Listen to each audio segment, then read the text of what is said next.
हमारे साथ अगर कुछ भी बुरा होता है तो उसके लिए हम किसे जिम्मेवार ठहराते हैं? भगवान को, गॉड को? हालांकि दुनिया में जितनी भी अच्छी चीजें हैं, ये जिंदगी, ये खूबसूरत जानवर, ये फूल, ये पत्तियां, ये हवा, ये आसमान, इस सब की शुरुआत तो भगवान ने ही की है। इन चीजों को बिगाड़ना, इन्हें खत्म करना, वो हम कर रहे हैं। फिर भी कुछ बुरा होता है तो उसके लिए भगवान ही जिम्मेवार है। God starts thing but we end them. Hi everyone, welcome to the channel किसी कहानी किताबें। नाम है निशा, लेकर आ गई हूँ continuation novel a stranger in the life boat की। लिखा है मिच एल्बम ने। कहानी है इंसानों की, कहानी है भगवान की, कहानी है विश्वास की, कहानी है बेंजामिन की। कहानी जो 3 पर्सपेक्टिव से हमारे साथ चल रही है। पास्ट में चल रही है कहानी एक सी में जहां बहुत बड़ा लग्जूरियस शिप सिंक हुआ। सर्वाइवर्स लाइफ बोट पर हैं। उनमें एक है बेंजामिन जो डायरी लिखता है अपनी गर्लफ्रेंड एनाबेल को। उसके साथ सी में वहां क्या क्या हो रहा है, ये डायरी मिलती है लैंड पर एक आइलैंड में एक इंस्पेक्टर को, चीफ इंस्पेक्टर जार्डी लेफ्लर को। जार्डी जो अपनी लाइफ से ऑलरेडी ही जूझ रहा था, जिसकी छोटी सी 4 साल की बच्ची की डेथ हो गई थी, जिसकी वजह से भगवान के ऊपर से उसका विश्वास उठ गया था, जिंदगी के ऊपर से विश्वास उठ गया था। बहुत स्ट्रगल कर रहा था लाइफ में। उसे एक रॉम नाम का लड़का आकर बताता है इस लाइफ बोट के बारे में, जो कि गैलेक्सी की है, जिस पर गैलेक्सी का नाम भी लिखा हुआ है। और ये लड़का रॉम जार्डी को उस लाइफ बोट तक ले जाता है जहां से उसे ये डायरी मिलती है। जार्डी उस डायरी को पढ़ना चाहता है, उसमें क्या लिखा है जानना चाहता है। उसे लग रहा है कि पढ़ने के बाद डायरी वापस रख दूंगा, किसी को पता नहीं चलेगा, क्योंकि वो संडे का दिन था। डिटेल्ड समरी का फर्स्ट पार्ट आपको चैनल पर मिल जाएगा। अगर आपने नहीं सुना है तो पहले उसे सुन लीजिए, कहानी आपको ज्यादा अच्छे से समझ में आएगी। हालांकि मैंने छोटी सी समरी आपको बता दी है। लाइफ बोट पर है ये 10 लोग, जिनमें से 3 लोग ऑलरेडी ये सी उनसे ले चुका है। मिसेस लघरी, बर्नाडेट और नेविन, जो कि सी के सपूत हो चुके हैं। बचे हैं ये 7 लोग जो स्ट्रगल कर रहे हैं अपनी जिंदगी के लिए। पानी की प्रॉब्लम है, खाने की प्रॉब्लम है, धूप है, स्किन झुलस गई है, बहुत बुरी हालत है। छोटी सी जगह है, राफ्ट गीली है, चलने की जगह नहीं है, बैठे रहते हैं, मूव नहीं कर पाते, स्किन बहुत खराब होती जा रही है। पानी और खाने के बिना हालत बहुत खराब है। इनमें गैलेक्सी का ओनर जेसन लम्बर्ट भी है, जो एक बहुत अमीर आदमी है, जिसे बहुत प्राउड था कि पैसे के बल पे वो कुछ भी कर सकता है। पर यहाँ इस सी के बीच में उसका पैसा भी कुछ काम नहीं आ रहा है। इनके बीच में एक आदमी है जिसे बेंजी तो स्ट्रेंजर कहता है, पर वो आदमी अपने आप को भगवान, लॉर्ड, गॉड कहता है, जिसका कहना है कि मैं यहाँ तुम लोगों को बचाने आया हूँ, पर एक कंडीशन है। तुम सबको एक साथ मेरे ऊपर विश्वास करना होगा, तभी मैं तुम्हें बचाऊंगा। जो इनमें से बहुत सारे लोग नहीं करना चाहते। उन्हें ऑलरेडी ही भगवान पर कोई ज्यादा विश्वास नहीं है और इस स्ट्रेंजर पर वो विश्वास नहीं कर पा रहे, क्योंकि वो इन्हीं की तरह खाता है, इन्हीं की तरह पानी पीता है, इन्हीं की तरह सो जाता है। एक छोटी सी बच्ची भी है, एलिस, जो बोलती नहीं है, चुप रहती है। बहुत बार उससे बहुत सवाल पूछे गए हैं पर किसी का जवाब नहीं दिया। वो लॉर्ड के काफी करीब रहती है। उसे कुछ खाना दिया जाता है तो वो लॉर्ड को दे देती है, पानी दिया जाता है तो वो लॉर्ड को दे देती है। इस बात पर जेरी बहुत हैरान है, कौन से भगवान ऐसे होते हैं जो एक छोटी सी बच्ची के हिस्से का खाना और पानी ले ले। हालांकि जेरी उस लड़की को उसके बाद दोबारा खाना और पानी देती है, पर फिर भी वो लड़की अपने से पहले लॉर्ड को प्रेफर करती है। बेंची का कहना है कई बार तो ये दोनों एक जैसे लगने लगते हैं। बेंची से इसके दिमाग में एक बहुत बड़ी टेंशन है कि गैलेक्सी के सैंक होने में कहीं ना कहीं उसका हाथ भी है, डायरेक्टली ना सही इनडायरेक्टली। उसका कजन जिसने प्लान बनाया था, डॉबी, जो इस गैलेक्सी को उड़ा देना चाहता था, उन सारे प्राउड लोगों को मार देना चाहता था, खत्म कर देना चाहता था, हिस्ट्री क्रिएट करना चाहता था। बेंची ये जानता था, पर फिर भी उसने उसे रोकने के लिए कुछ नहीं किया। उसके मन में एक गिल्ट है लॉर्ड उससे बात करना चाहते हैं, पर बेंजी भगवान में विश्वास नहीं करता और वो उनके साथ कुछ शेयर नहीं करना चाहता। उस दिन जब बेंजी को जीन फिलिप ने आवाज लगाई थी कि शेड के नीचे आ जाओ, तब बेंजी सबसे आगे था। येनिस ने नोटिस किया था राफ्ट की एज पर एक बर्ड। सबको चुप हो जाने के लिए कहा था और बेंजी को कहा था कि ये बर्ड तुम्हारे सबसे करीब है। बेंजी ने कहा तो इसे पकड़ लो, ये हम सबके लिए खाना है। और क्या खाना? ये सुनकर बेंजी बहुत घबरा गया था। वो उस बर्ड को नहीं पकड़ना चाहता था, पर उन सबके फोर्स करने पर बेंजी ने उस बर्ड को पकड़ लिया था। वो तड़प रही थी, फड़फड़ा रही थी, जैसे कह रही हो कि मैं तुम लोगों का हिस्सा नहीं हूँ, मुझे छोड़ दो, मुझे जाने दो। पीछे से येनिस चिल्ला रहा था तुम्हें इस बर्ड को मारना होगा। पर बेंजी की आंखों में आंसू आने लगे थे। उसने कहा नहीं, मैं नहीं कर सकता। तब येनिस ने हाथ बढ़ाकर उस बर्ड का गला मरोड़ दिया था, उसे मार दिया था। बेंजी ने तब लॉर्ड की तरफ भी देखा था, आंखों में कुछ नहीं दिखाई दिया था। बहुत दुख हुआ था उसे। तब जीन फिलिप ने उस बर्ड को लेकर एक नाइफ लेकर काटा था और उसकी ब्रेस्ट लेकर उसके हिस्से कर दिए थे। सबके हाथ में एक एक पकड़ा दिया था। लैम्बर्ट ने कहा था इसे हमें कच्चा खाना होगा। जेरी ने कहा तो तुम इसे धूप में रख दो, 3-4 दिन के बाद खा लेना जब ये पक जाए। सबके हाथ में एक एक हिस्सा आ गया था और सबने उसे चबाना शुरू कर दिया था। जीने के लिए ये करना ही था। हालांकि बेंजी उसके बाद बहुत ज्यादा टूट गया था। बेंजी के मन में एक ही सवाल था, क्यों? उधर न्यूज में आज बताया जा रहा था येनिस के बारे में। येनिस जो ग्रीस का रहने वाला है, उसे ग्रीस का सेक्सिएस्ट मैन कहते थे। बहुत स्मार्ट था, बहुत इंटेलिजेंट था, मैथ्स के प्रॉब्लम्स चुटकियों में सॉल्व कर लेता था। उसके पापा एक बहुत बड़े पॉलिटिशियन थे और उनका कहना था कि मेरा बेटा भी एक दिन बहुत बड़ा पॉलिटिशियन ही बनेगा। उसने इलेक्शन लड़े थे, जीत गया था, उसके बाद एम्बेसडर बन गया था। लोग कहते थे कि फादर ने फेवर किया है, पर वो एक इतना अच्छा स्पोक्स पर्सन था, इतनी अच्छी पर्सनालिटी थी, बहुत जल्दी बहुत ऊंचे मकाम पर पहुंच गया था अपनी काबिलियत के कारण। बेंजी जो अपनी गर्लफ्रेंड एनाबेल को एड्रेस कर रहा था, लिख रहा था, उसे लिखा था कल रात को मैंने येनिस और नीना को एक साथ बैठे हुए देखा था। नीना ने अपना सर येनिस के कंधे पर रखा था, येनिस ने उसका हाथ पकड़ा था। हालांकि ये दोनों बहुत अलग अलग जिंदगियों से आते हैं, पर खाना और पानी के अलावा हमें कंफर्ट की भी तो बहुत ज़्यादा ज़रूरत होती है। ये दोनों शायद एक दूसरे में ढूंढ रहे होंगे और बेंजी एनाबेल से बात करके वो कंफर्ट पा लेता है। हमें तकलीफ के समय पे चाहिए होता है कोई तो आए और हमें कहे सब ठीक हो जाएगा। ये दो शब्द हमें बहुत हिम्मत देते हैं। बेंजी की अगर बात करें तो उसकी मॉम एक गोल्फ प्लेयर थी, बहुत अच्छा गोल्फ खेलती थी। एक इंटरनेशनल टूर्नामेंट में गई थी, वहाँ दूसरी कंट्री के गोल्फ प्लेयर से प्यार हो गया था। वापस लौटकर प्रेग्नेंट हो गई और बेंजी को जन्म दिया। उन्हें बहुत ज़्यादा सपोर्ट लाइफ में नहीं मिल रहा था, बस उसकी मॉम की सिस्टर, उनके हस्बैंड और बेंजी का कज़न डॉबी, ये तीनों एक बहुत बड़ा कंफर्ट थे। एक दिन बेंजी की मॉम ने कहा चलो तैयार हो जाओ, सामान पैक करके ये लोग बॉस्टन चले गए। वहाँ एक छोटा घर किराए पे ले लिया। मॉम काम करने लगी। एक दिन बहुत तैयार होकर कहीं जा रही थी। बेंजी ने पूछा था कहाँ? तब उसकी मॉम ने कहा था अब टाइम आ गया, मुझे तुम्हारे फादर से मिलना होगा। उन्होंने बेंजी को उसके फादर के बारे में कुछ भी नहीं बताया था। उस दिन जब वो घर लौटी थी तो वो बिल्कुल टूटी हुई थी, बहुत दुखी थी, चिल्ला रही थी, रो रही थी, कह रही थी चले जाओ यहाँ से, चले जाओ। बेंजी जानता है कि वो शायद उस आदमी के वर्ड्स दोहरा रही हैं, बट उस दिन के बाद जैसे उनकी जिंदगी से पर्पस खत्म हो गया था। जहाँ काम करती थी वहाँ गिर गई थी और कमर टूट गई थी। उन लोगों ने कह दिया था कि काम में ध्यान नहीं था, नेग्लिजेंस की वजह से ऐसा हुआ। हालांकि वो बहुत सिंसियरली अपना काम करती थी। व्हीलचेयर पर आ गई थी। जिंदगी जीने का अब कोई मकसद नहीं बचा था।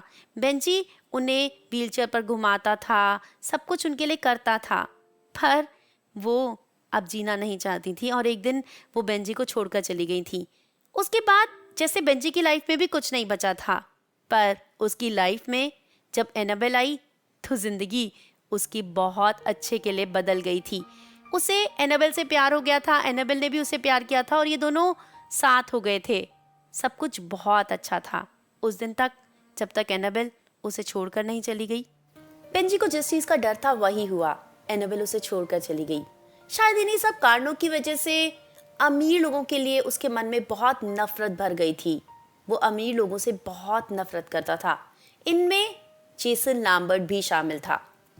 इधर लैंड पर इंस्पेक्टर जार्डी के पास आए थे कमिश्नर और एक आदमी। कमिश्नर ने बताया था कि ये आदमी जो कि जेसन लैम्बर्ट के लिए काम करता है, जानना चाहता है इस लाइव बोट के बारे में जिसके बारे में न्यूज के थ्रू सारी दुनिया में पता चल चुका था। जार्डी बहुत ज्यादा कॉन्शियस हो गया था। उसने वो बुक अभी तक वापस नहीं रखी थी। काफी पढ़ ली थी, पूरी नहीं पढ़ी थी। पूरी पढ़ना चाहता था, कहानी एंड तक जानना चाहता था। उस आदमी को और कमिश्नर को लेकर वो लाइफ बोट तक गया था। लाइफ बोट वो आदमी देख रहा था, एक एक चीज चेक कर रहा था। अगर लाइफ बोट यहाँ तक पहुंची है तो इसका मतलब कोई ना कोई तो बचा होगा। जार्डी नहीं जानता। जार्डी की वाइफ का फोन आया था। जार्डी बहुत टेंशन में था, बिना ध्यान के उससे बात कर रहा था। उसने कहा था, यहाँ एक आदमी तुम्हारा इंतजार कर रहा है, क्या कहूँ? जार्डी ने कहा, आदमी? तब उसे याद आया, ओ शिट, रॉम दोपहर में आने वाला था। उसने कहा, उसे रोक लो। उसकी वाइफ ने कहा कि उसे कोई एनवेलप चाहिए, दे दूं? जार्डी ने कहा, यार जो देना है दे दो, पर बार बार मुझे फोन मत करो, मैं बहुत बिजी हूँ। ये कहकर जार्डी ने फोन रख दिया था। तीसरी तरफ न्यूज चल रही थी जहां बताया गया था जेरी के बारे में। जेरी जब 3 साल की थी तभी उसने स्विमिंग करना शुरू कर दिया था। 10 साल की एज में कॉम्पिटिशन्स में पार्ट लेना शुरू कर दिया था। 19 की एज में तो यूएस ओलंपिक्स की टीम में वो शामिल हो गई थी। जेरी जो यंग वुमेन के लिए एक बहुत बड़ी इंस्पिरेशन, एक बहुत बड़ी मोटिवेशन थी। 39 इयर्स की हो चुकी थी जब जेसन लैम्बर्ट ने यहाँ उसे बड़े बड़े सेलिब्रिटीज के साथ इस शिप पर बुलाया था। जेरी की अभी तक शादी नहीं हुई थी। इधर सी में इन लोगों को 19 दिन हो चुके हैं। भूख प्यास से बुरा हाल है, शरीर में जान नहीं है। बेंजी ने अपनी गर्लफ्रेंड को लेटर लिखा था, बहुत दिनों से नहीं लिख पाया हूँ क्योंकि पेन तक उठाने की हिम्मत नहीं है। भूख प्यास से बहुत बुरा हाल है। उस दिन येनिस को दूर आसमान में बादल दिखाई दिए थे। उम्मीद की किरण जागी थी, शायद बारिश आ जाए और फ्रेश पानी मिल जाए इन्हें पीने के लिए। तभी राफ्ट बहुत तेज तेज हिलने लगी थी, जैसे तूफान आया हो, पर तूफान नहीं आया था। सब लोगों ने आसपास रेलिंग पकड़ ली थी, जो मिल रहा था उसे पकड़ रहे थे, कहीं गिर ना जाएं। राफ्ट बहुत तेज तेज हिल रही थी। जेरी ने तब देखा था शार्क राफ्ट के नीचे थी, एक बहुत बड़ी शार्क। नीना का बैलेंस बिगड़ा और वो पानी में गिर गई। ये लोग नीना को बचाना चाहते थे। येनिस उसे बचाने के लिए पानी में कूद गया था। दोनों ने एक दूसरे का हाथ थामा था। वो लोग बोट की तरफ आ रहे थे। इधर से जेरी, बेंजी सब चिल्ला रहे थे, इधर आओ, इधर आओ। पर देखते ही देखते दोनों गायब हो गए और पानी में सिर्फ खून का लाल रंग दिखाई दिया। जेरी की नजरें झुक गई थी। बेंजी ने पूछा, अब क्या होगा? जेरी के पास कोई जवाब नहीं था। किसी के पास कोई जवाब नहीं था।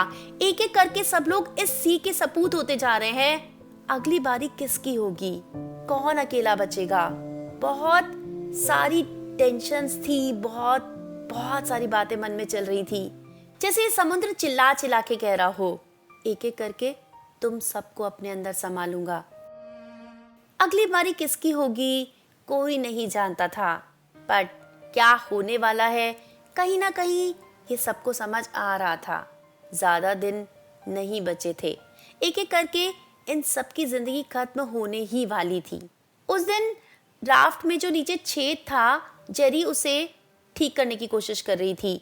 वो पानी में जा रही थी। उस छेद को ठीक करने के लिए उसे किसी की हेल्प चाहिए थी। तब बेंजी ने उसकी हेल्प की थी।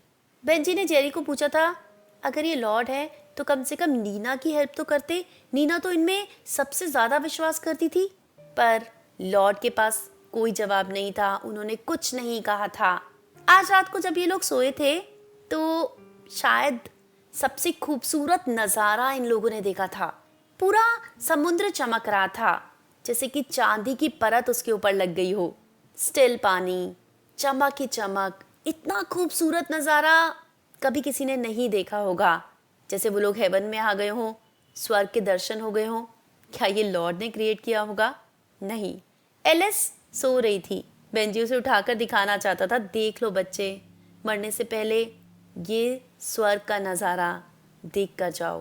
पर उसने नहीं उठाया था। जब ये लोग सुबह उठे तो जीन फिलिप कहीं नहीं था। जीन फिलिप आखिर कहाँ चला गया? बेंजी ने अपनी डायरी खोली तो उसमें एक नोट लिखा था। उसमें लिखा था, कल रात को जब मैंने वो नज़ारा देखा, मुझे ऐसा लगा जैसे मेरी बर्नाडेट मुझे स्वर्ग दिखा रही है, बता रही है कि अब इस दुनिया को मेरी ज़रूरत नहीं है। मैं उसे बहुत मिस कर रहा था। वो नज़ारा देखने के बाद मैं उठा हुआ था, तब मुझे एक बहुत बड़ी मछली दिखाई दी। मैंने डंडे से उसे मारा, बोट में लेकर आ गया। सोचने लगा, क्या किया है आज तक मैंने? सिर्फ लिया ही लिया है, किसी को कुछ नहीं दे पाया। तुम लोगों को ये तोहफा देना चाहता था, इसलिए वो बड़ी मछली मैंने बोट के पिछले हिस्से में रखी है। ले लेना, शायद कुछ दिन उसकी मदद से तुम लोग जिंदा रह पाओ। उम्मीद करता हूँ कि तुम सब सेफली अपने घर पहुँच जाओ और मैं अपनी बर्नाडेट के पास जा रहा हूँ। जब बेंजी ने ये नोट देखा तो वो बहुत रोया था। लिख रहा था, एनाबेल, उस नोट को पढ़ने के बाद मैं रोया तो था, पर आंख में से एक आंसू नहीं निकला था। इतने एम्प्टी हो गए थे हम लोग। उसने ये नोट जेरी को पढ़ाया। जेरी बोट के पीछे गई और देखा तो सच में एक बहुत बड़ी फिश थी। जेरी ने उसे काटा, उसके हिस्से किए और एक एक हिस्सा सबको दे दिया। कुछ हिस्से बोट के कोने में सूखने के लिए रख दिए ताकि बाद में इस्तेमाल किए जा सकें। बेंजी रेलिंग के पास खड़ा था। तब उसने लॉर्ड की आंखों में देखा था। आप जानते थे जीन फिलिप के बारे में? मैं सब कुछ जानता हूँ। तो आपने उसे ऐसा क्यों करने दिया? आपने उसे रोका क्यों नहीं? तुम रोक पाए? मैं कैसे रोक सकता था? मुझे क्या पता, ये तो उसका डिसीजन था ना। हाँ, यही तो, ये उसका डिसीजन था। बेंजी को लॉर्ड की बात सुनने के बाद बहुत गुस्सा आ रहा था। ये आदमी जो ऐसे प्रिटेंड कर रहा है जैसे मैं भगवान हूँ, सब कुछ जानता हूँ। अगर तुम सच में लॉर्ड होते तो तुम उसे रोकते। लॉर्ड ने कहा, नहीं, मैं सिर्फ चीजें शुरू करता हूँ, खत्म तो तुम लोग ही करते हो। इधर लैंड पर उस राफ्ट को वहां से एक ट्रक में लोड कर लिया गया था। सेफ जगह पर ले जाया जा रहा था। जार्डी के पास न्यूज रिपोर्टर्स के फोन आने शुरू हो गए थे। उसने अपना फोन बंद कर दिया था। कमिश्नर के पास पहुंचा था। उसे एक्सप्लेन करना था आखिर क्यों उसने कमिश्नर को उसी समय नहीं बताया। तब कमिश्नर ने कहा था, तुम्हें बहुत स्मार्टली एक्ट करना होगा। ये हमारे पास एक अच्छी अपॉर्चुनिटी है अपने आइलैंड को फेमस बनाने की। यहाँ पर वॉल्केनोज होते हैं, उसके अलावा भी कुछ बड़ा यहाँ हुआ है। जार्डी ने कहा, उस राफ्ट पर लोग होंगे, वो मरे होंगे और उससे हम टूरिज्म क्रिएट करना चाहते हैं। कमिश्नर ने कहा, तुम्हें कैसे पता कि उस पर लोग थे? जार्डी ने कहा, मैं एज्यूम कर रहा हूँ। तब कमिश्नर ने कहा, कुछ एज्यूम करने की कोई जरूरत नहीं है, हमें इससे टूरिज्म क्रिएट करना होगा, बहुत स्मार्टली हमें एक्ट करना होगा। जार्डी उस बुक में लिखी लॉर्ड की उन लाइनों के बारे में सोच रहा था, जब तक तुम सब लोग मुझ पर विश्वास नहीं करोगे तब तक मैं तुम्हारी मदद नहीं कर सकता। जार्डी भगवान में विश्वास नहीं करता। वो भगवान जो एक 4 साल की बच्ची की जिंदगी ले सकता है, उसमें जार्डी कैसे विश्वास करे? वो चर्च में विश्वास नहीं करता। जार्डी जब घर पहुंचा तो उसकी वाइफ ने कहा, पता है कितनी बार ट्राई कर चुकी हूँ तुम्हारा फोन। मैंने फोन बंद कर दिया था क्योंकि मुझे रिपोर्टर्स परेशान कर रहे थे। वो आदमी चला गया। You mean ROM? कहाँ गया होगा? उसकी वाइफ ने कहा, ये तो मैं नहीं जानती, बट वो यहाँ से तो चला गया। जार्डी उसे ढूंढने के लिए बाहर निकल गया था। कमिश्नर ने जार्डी को कहा था कि कैसे भी कहीं से भी उस आदमी को लेकर आओ जिसने राफ्ट को ढूंढा था, जिसे सबसे पहले राफ्ट मिली थी। वो आदमी ना जाने कहाँ चला गया था। जार्डी बहुत परेशान था, इधर उधर ढूंढ रहा था, पर उसे रॉम नहीं मिला था। जब जैसे मौका मिलता वो उस नोटबुक में पढ़ना शुरू कर देता। उसे स्टोरी का एंड जानना था। वहाँ सब कुछ इतना छोटा छोटा लिखा हुआ था, पेजेस काफ़ी ख़राब हो चुके थे, पढ़ने में बहुत मुश्किल होती थी, बहुत टाइम लगता था, पर फिर भी जब मौका मिलता था जार्डी उस नोटबुक को पढ़ता था। आज रात को उसने अपनी वाइफ को कहा कि मुझे एक ड्रिंक पीने का मन कर रहा है, क्या तुम मुझे पास के बार तक छोड़ दोगी? उसकी वाइफ ने छोड़ दिया था ताकि वहाँ से जार्डी वॉक करके घर आ सके। जार्डी जब बियर पी रहा था तो उसने एक आदमी को देखा था जिसने ब्लैक कपड़े पहने हुए थे। वो इस आइलैंड का नहीं लग रहा था, मे बी एक और रिपोर्टर हो। जार्डी उससे काफी दूर बैठा हुआ था और वो दूर ही रहना चाहता था। पे करके जब वो अपने घर की तरफ चल रहा था तो उसे महसूस हुआ था कि कोई उसे फॉलो कर रहा है। वो घर के काफी पास पहुंच गया था। तब एक आदमी ने आवाज लगाई थी। जार्डी ने कहा था, मुझे जो भी पता था मैं रिपोर्टर्स को बता चुका हूँ, मुझे परेशान मत करो। तब उस आदमी ने कहा था, मैं रिपोर्टर नहीं हूँ, मेरा कजिन उस राफ्ट पर था, मेरा नाम डॉबी है। इधर सी में सबकी हालत बहुत खराब थी। बेंजी एनाबेल को लिखते लिखते उस दिन सो गया था। उसने अगले दिन सुबह लिखा था, मुझे इस नोटबुक को बहुत ध्यान से रखना चाहिए। मैंने जेरी से एक पॉलिथीन ले लिया है, अब से इसे पॉलिथीन में ही रखूंगा ताकि ये खराब ना हो जाए। एलिस जो कि बहुत चुप रहती है, कई बार जो लोग बहुत चुप रहते हैं आप उनके बारे में बात करना ही भूल जाते हो। बेंजी ने लिखा था कि एलिस के बारे में कोई नहीं जानता, पर उसे अपने से ज्यादा उस छोटी सी बच्ची की टेंशन होती है। जब सब लोग राफ्ट पर थे, सबने एलिस से बहुत पूछने की कोशिश की थी, तुम्हारा नाम क्या है, तुम्हारी मम्मी का नाम क्या है, तुम कहाँ से आई हो।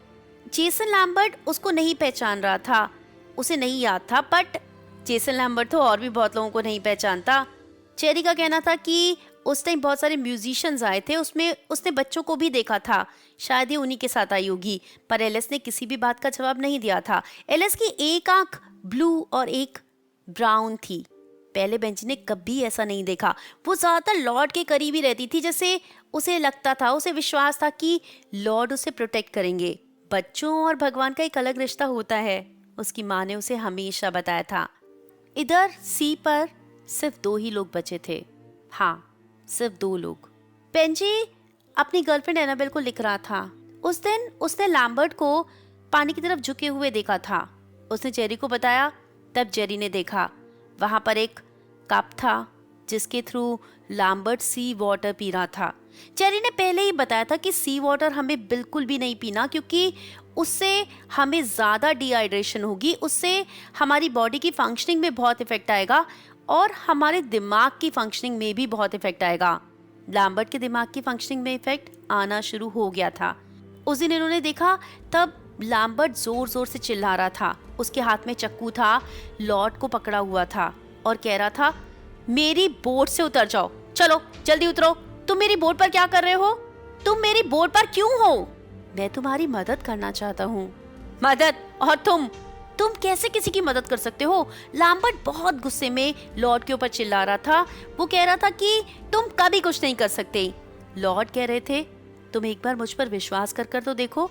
लैम्बर्ट ने कहा कि मैं तुम पर विश्वास नहीं करता, पर लॉर्ड ने कहा मैं तुम पर विश्वास करता हूँ। लैम्बर्ट जैसे पागल सा हो गया था। जेरी उसे रोकना चाहती थी। जेरी ने कहा था कि लैम्बर्ट ये चक्कू रख दो, तुम्हें ऐसा नहीं करना, पर लैम्बर्ट ने वो चक्कू लॉर्ड की गर्दन में मारा था और धक्का देकर उन्हें नीचे गिरा दिया था। फिर उसने एलिस को पकड़ा, गर्दन से पकड़कर उसे पानी में फेंक दिया। जेरी और बेंजी दोनों बहुत चिल्लाए थे। जेरी कूद गई थी ताकि एलिस को बचा सके। लैम्बर्ट ने कहा, बेंजी अब तुम्हारी बारी है। वो बेंजी की तरफ अटैक करने लगा। बेंजी नीचे बैठ गया और लैम्बर्ट खुद ही पानी में गिर गया। बेंजी कूदा था लैम्बर्ट को बचाने के लिए। लैम्बर्ट जो कि बहुत भारी है, बेंजी जिसमें बिल्कुल हिम्मत नहीं थी, पर फिर भी वो पूरी कोशिश कर रहा था, लैम्बर्ट को बोट की तरफ खींचकर ला रहा था। लैम्बर्ट ने कहा था, मुझे बचा लो, पर तभी जैसे उसने हिम्मत छोड़ दी, उसकी आंखें फिर गईं। बेंजी चिल्ला रहा था, क्या हुआ लैम्बर्ट? चलो चलो, तुम्हें चलना होगा। वो खींचने की कोशिश कर रहा था, पर लैम्बर्ट उसकी सांसें रुक चुकी थी। बेंजी चाहकर भी लैम्बर्ट को और आगे नहीं ला पाया था और लैम्बर्ट पानी में डूब गया था। बोट दूर जा रही थी, खाली थी, क्योंकि बहुत हिम्मत करके बेंजी बोट की तरफ गया था, पकड़ लिया था रेलिंग को। कूदने के लिए बहुत सारी स्ट्रेंथ चाहिए थी जो उसमें नहीं थी। बाहर मौत है, अंदर जिंदगी। अपने आप को समझा रहा था, अपने आप को हिम्मत दिला रहा था। 1 2 3 4 बहुत बार कोशिश की थी, फेल हो रहा था। बहुत हिम्मत करके अंदर कूद गया था। सांस में सांस आई थी। तभी जेरी चिल्ला रही थी, बेंजी एलिस को पकड़ो। तब उसने एलिस का हाथ पकड़ा, उसे खींचकर बोट में लेकर आया और तब वो जेरी की हेल्प करने के लिए आगे बढ़ा था, उसका हाथ पकड़ना चाहता था। तभी जेरी पूल ऑफ ब्लड में बदल गई। शार्क जेरी को भी निकल गई। बोट में सिर्फ 2 लोग बचे, वो छोटी सी बच्ची और बेंजी। लॉर्ड वो तो कहीं भी नहीं दिखाई दे रहे थे। बेंजी ने एलिस को हक कर लिया था। वो बहुत जोर जोर से रोने लगा था। कुछ नहीं कर पाया मैं, कुछ नहीं, किसी को नहीं बचा पाया, यहाँ तक कि लॉर्ड भी हमें छोड़कर चले गए। तब पहली बार एलिस बोली थी, मैं लॉर्ड हूँ और मैं तुम्हें छोड़कर कभी नहीं जाऊंगी। उधर लैंड पर इंस्पेक्टर जार्डी जो खड़े थे डॉबी के सामने, उन्होंने नोटबुक में डॉबी के बारे में पढ़ा था। वो सारा प्लान डॉबी का ही तो था। डॉबी की वजह से ही तो गैलेक्सी डूबी थी। डॉबी उन्हें बता रहा था कि मेरा कजिन बेंजी उस लाइफ बोट पर था, क्या कोई जिंदा बचा है? जार्डी ने कहा, वो बोट 2000 माइल दूर आई है, क्या तुम्हें लगता है कोई जिंदा बचा होगा? डॉबी ने कहा, मेरा कजिन एक फाइटर है, वो बहुत गरीब परिवार से था, जिंदगी में उसने बहुत स्ट्रगल किया है पर कभी हार नहीं मानी। मुझे उम्मीद थी कि शायद वो बचा हो। तुम इतनी दूर से सिर्फ ये पता करने आए हो? उस इंसिडेंट को 1 साल हो चुका है। डॉबी ने कहा, हाँ। जार्डी इस आदमी को जाने नहीं देना चाहता था, बुक में पूरा पढ़ना चाहता था, इस पर केस करना चाहता था, इसे पकड़ लेना चाहता था, पर प्रूफ नहीं था। प्रूफ था भी, उस कॉपी में तो सब कुछ लिखा है, बट उससे पहले इस पर नजर रखनी होगी। अगर इसे जरा सा भी शक हो गया कि इंस्पेक्टर को कुछ पता है तो ये भाग जाएगा। जार्डी डॉबी को घर लेकर आ गया था डिनर के लिए। उसकी वाइफ को बहुत अजीब लगा था, बट अच्छा भी लगा था। जब से उसकी बेटी की डेथ हुई है, घर पर कोई ज्यादा आता जाता नहीं था। डॉबी और जार्डी की वाइफ आपस में बात कर रहे थे। बीच बीच में जार्डी भी कुछ क्वेश्चंस पूछ रहा था, बट वो उसे शक भी नहीं होने देना चाहता था। उसे जल्दी से जल्दी उस बुक को पूरा पढ़ना होगा, कहानी पूरी पढ़नी होगी, जानना होगा डॉबी का रोल आखिर, और क्या जान पाएगा वो इस आदमी के बारे में जिसने इतने सारे लोगों को मार दिया, जिसकी वजह से इतने सारे लोगों ने इतना सफर किया। डॉबी जो पास ही में रह रहा था, जार्डी उसे वहां तक छोड़ने गया था। कार में ही बैठकर उस दिन वो पढ़ने लग गया था। उसे किसी भी तरह इस नोटबुक को पूरा पढ़ना है। वो सोच रहा था, आखिर क्यों विश्वास करें भगवान पर? उन सब लोगों के लिए कितना मुश्किल रहा होगा। उसी दिन वही कार में बैठे बैठे जार्डी ने उस नोटबुक का आखिरी पेज पढ़ा था। I am the Lord and I will never leave you. वो लड़की ही लॉर्ड थी। इसके आगे उस नोटबुक में कुछ भी नहीं लिखा था, कहानी खत्म हो चुकी थी।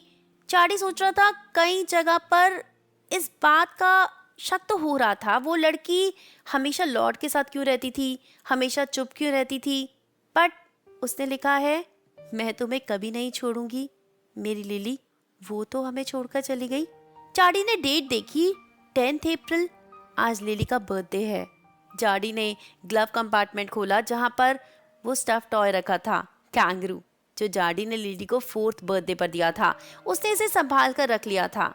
आज उस कैंगरू को हाथ में लेकर गले से लगाकर वो बहुत रोया था। लिली की गलती नहीं थी, गलती हमारी थी। हमने उसका ध्यान नहीं रखा, हमें ज्यादा केयरफुल होना चाहिए था।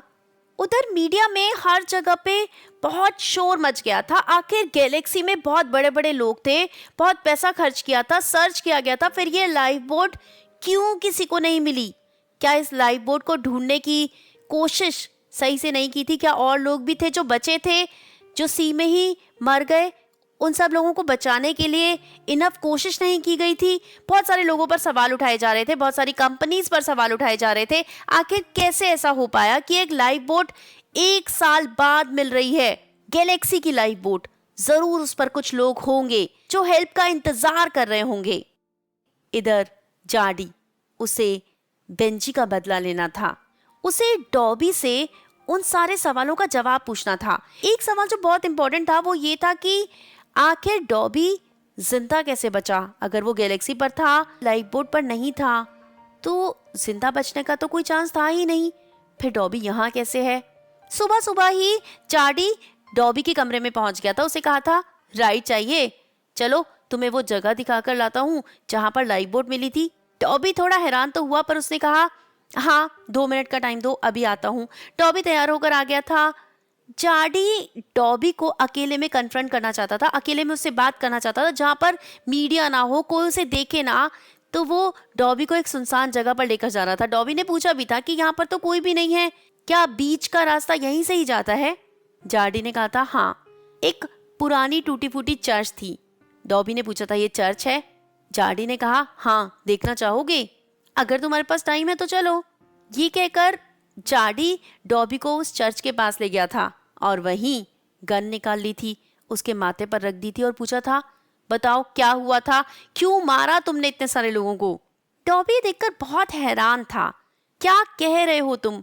क्यों, तुम डिनाई कर रहे हो? डॉबी ने कहा था, हाँ मैं डिनाई कर रहा हूँ। इनफैक्ट मुझे समझ भी नहीं आ रहा कि तुम क्या कहना चाहते हो। तब जाडी ने डॉबी को वो नोटबुक दिखाई थी, वो कहानी पढ़वाई थी। डॉबी ने आसमान की तरफ देखकर कहा था, हे भगवान, ये लड़का। जाडी ने पूछा, क्या? जिस पर डॉबी ने कहा, ये सब कुछ उसने खुद बनाया है, ये कहानी उसने खुद बनाई है। तुम तो इंस्पेक्टर हो, तुम्हें लगता है कि वो लाइफ बोट पर भगवान के साथ होगा, लॉर्ड के साथ होगा? अपने दिल से पूछ कर देखो, तुम्हें इस कहानी पर विश्वास है? जाडी ने कहा, पर तुमने जरूर कुछ किया है, तुम्हारी वजह से ही ये सब कुछ हुआ है। इस नोटबुक में लिखा है और मैं तुम्हें ऐसे जाने नहीं दूंगा। जिस पर डॉबी ने कहा, ये सब कुछ उसने बनाया है, मैं गैलेक्सी पर नहीं था। मेरी बात मानो, हाँ मैं उसके साथ गया था, मैं बेंजी को वहां छोड़ने गया था और वो शिप जैसा बेंजी ने डिस्क्राइब किया है बहुत बड़ी थी, बहुत बड़ी, और बहुत सारे लोग काम कर रहे थे। हर 4 लोगों के ऊपर एक आदमी था जिससे उनका ध्यान रखना था, चाहे आधी रात को भी वो ड्रिंक मांगे देनी थी। और बेंजी के साथ जब मैं गया तब उन 4 लोगों से मिला था। उनमें एक वो इंडियन लेडी थी, मिसेस लागरी, एक जेरी थी, और वो ग्रीक लड़का गेनिस, और एक बहुत लंबा सा ब्रिटिश लड़का, हाँ नेविन। जाडी ने कहा, तुम तो उन लोगों के ही नाम बता रहे हो ना जिनके नाम तुमने इस नोटबुक में पढ़े हैं? डॉबी ने कहा, हाँ यही लोग थे, और बाकी लोगों से भी उसने मुझे मिलवाया था, नीना से भी मिलवाया था, और कहा था कि उसी ने मेरा ये हेयर कट भी किया है। तुम क्या बात कर रहे हो? तुम कहानी बना रहे हो? बेंजी ने इस नोटबुक में लिखा है कि तुम बहुत अच्छी कहानियां बनाते हो। जिस पर डॉबी ने कहा, ये सब कुछ झूठ है, और सबसे बड़ा झूठ ये है कि मैं उस शिप पर था, मैंने उस शिप पर कभी पैर भी नहीं रखा। क्या, तुम उस शिप पर काम नहीं कर रहे थे? डॉबी ने कहा, नहीं। और जेसन लैम्बर्ट? जाडी ने पूछा, अगर तुम अपनी ये गन रख दो तो मैं तुम्हें कहानी सुनाना चाहता हूँ। जाडी ने पूछा, कहानी? हाँ, जेसन लैम्बर्ट की कहानी। तब डॉबी ने सुनाई थी बेंजी की कहानी, जिसमें काफी कुछ हम जानते हैं, बट बेंजी का फादर कौन था ये हम नहीं जानते, और ये बात बेंजी की मदर ने उसे कभी नहीं बताई थी। हाँ, बेंजी हर अमीर आदमी से नफरत करने लगा था। हर अमीर आदमी में वो अपने बाप को देखता था एक क्रूअल इंसान को जिसने उसे एक्सेप्ट नहीं किया, जिसकी वजह से उसकी जिंदगी इतनी मुश्किल है। उसकी माँ के मरने के बाद भी वो हर अमीर आदमी से नफरत करता था। उसे एनाबेल मिली, और जब एनाबेल बहुत बीमार हुई, उसके इलाज के लिए उसके पास पैसे नहीं थे, तब भी वो हर अमीर आदमी से नफरत करता था जिसके पास बहुत पैसे हैं। अपने बाप से नफरत करता था जिसने उसे नहीं अपनाया। बेंजी अपने बाप का नाम जानना चाहता था। बेंजी की माँ ने उसके पिता का नाम डॉबी की मदर को बताया था, और डॉबी की मदर ने मरने से पहले डॉबी को उस आदमी का पहला फर्स्ट नेम बताया था, जेसन। जब डॉबी ने ये बात बेंजी को बताई, तब तक वो गैलेक्सी पर काम नहीं करता था। जाडी ने पूछा, तो उसका पिता जेसन लैम्बर्ट था? डॉबी ने कहा, कोई नहीं जानता ये बात, बस माँ ने मुझे उसका पहला नाम बताया था, जेसन। मैंने बेंजी को इसलिए बताया ताकि वो सब अमीर आदमियों से नफरत ना करे। और वो लिपिड माइन, उसके बारे में उसे किसने बताया? डॉबी ने कहा, हाँ एक बार आर्मी की एक कहानी मैंने उसे सुनाई थी, और तब मैंने उसे लिपिड माइन के बारे में भी बताया था। मुझे तो ये भी नहीं पता कि उसे वो सब कुछ याद होगा। उधर मीडिया में जैसे भूचाल आया हुआ था, लाइफ बोट मिली है गैलेक्सी की, और जिस आदमी ने उस लाइफ बोट को देखा, जिसने उसके बारे में बताया, उसका कोई अता पता नहीं। बहुत हैरान थे सब लोग। एक छोटा सा आइलैंड है जिस पर खो जाना या गुम हो जाना पॉसिबल नहीं है। फिर आखिर वो आदमी कहाँ गया? कमिश्नर को भी उस आदमी की तलाश थी, जाडी को भी उस आदमी की तलाश थी, बट उसका दिमाग कुछ और चीजों में ज्यादा इन्वॉल्व हो चुका था। उसने डॉबी को कहा था, मुझे इस केस की जांच तो करनी होगी, और उसके लिए मुझे तुम्हें जेल में बंद भी करना होगा। डॉबी ने कहा, एक्चुअली?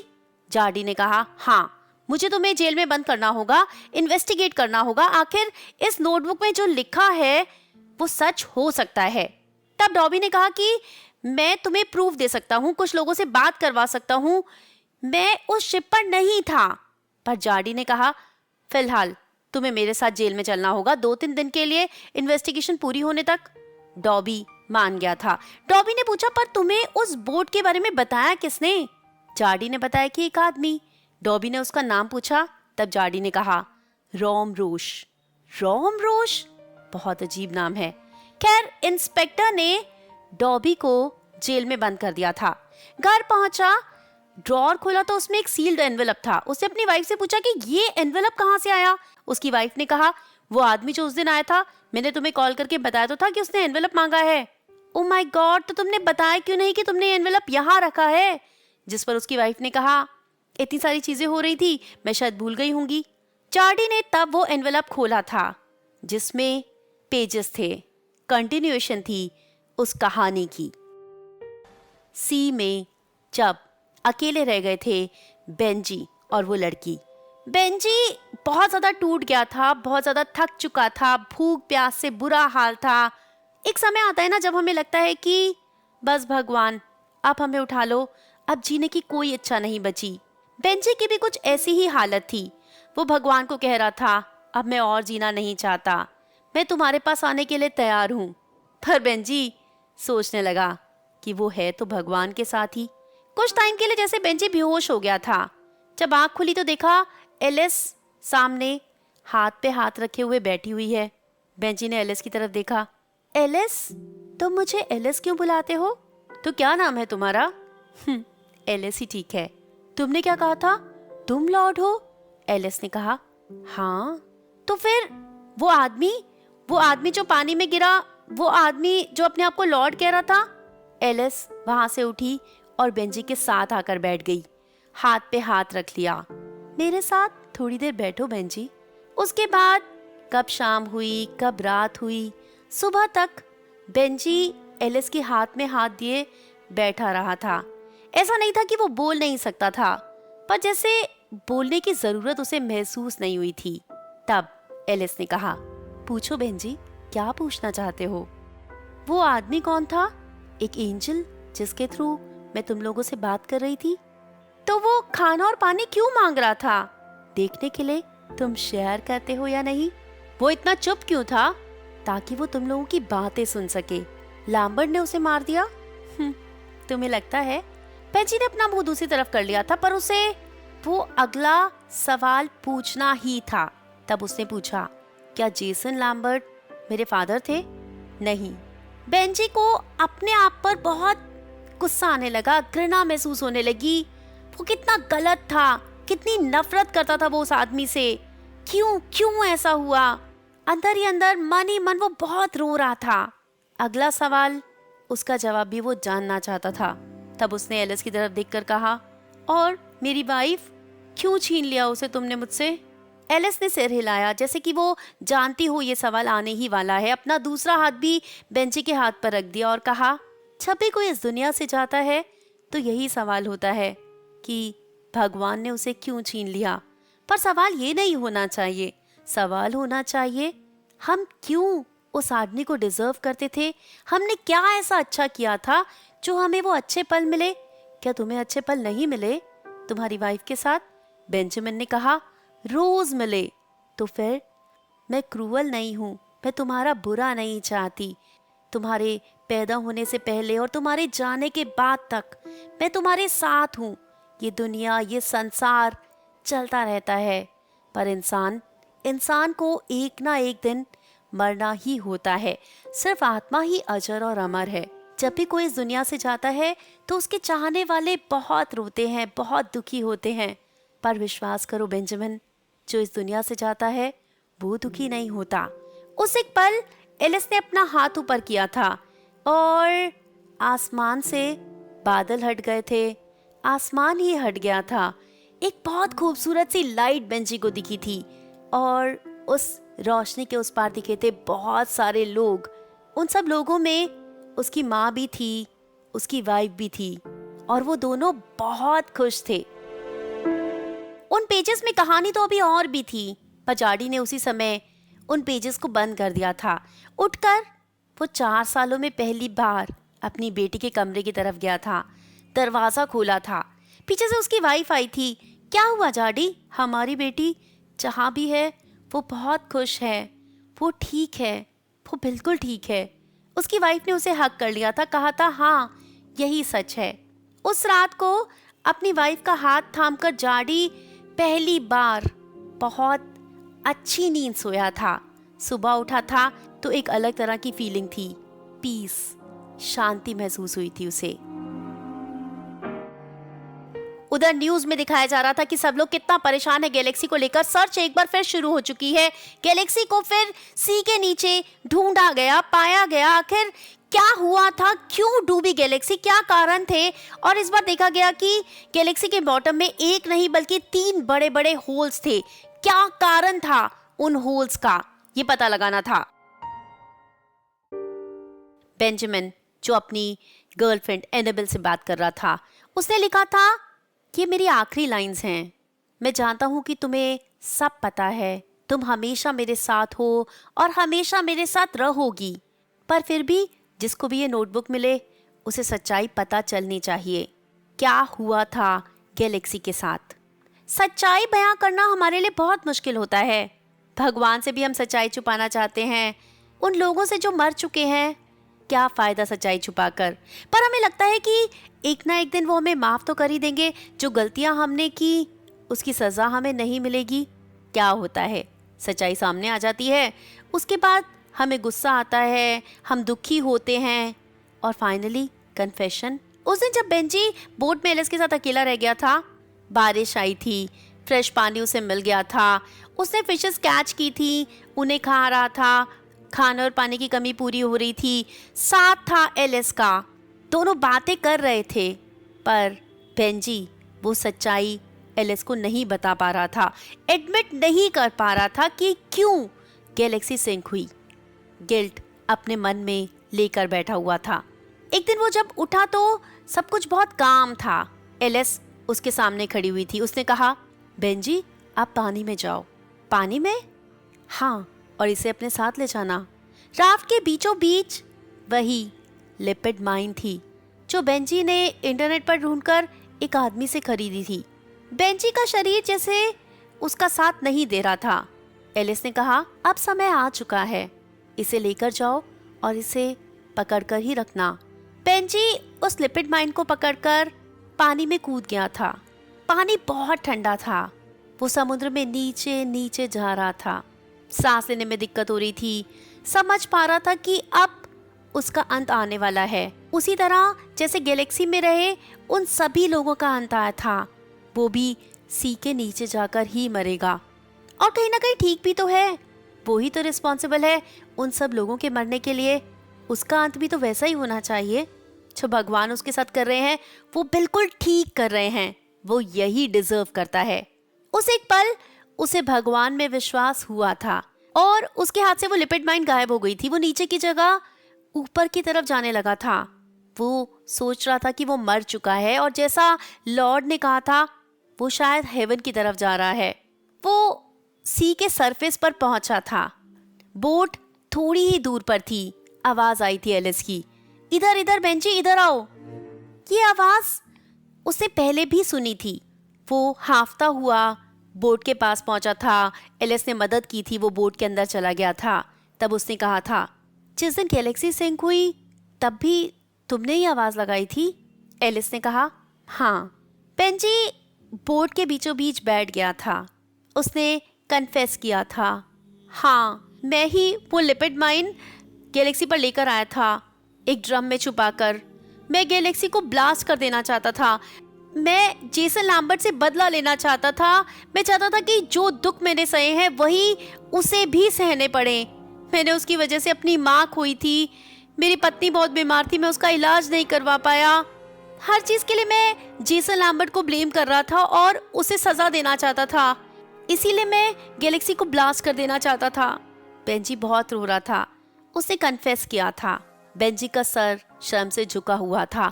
उसकी वजह से गैलेक्सी में उस दिन इतने लोगों की मौत हुई। इतनी खूबसूरत वो गैलेक्सी डूब गई।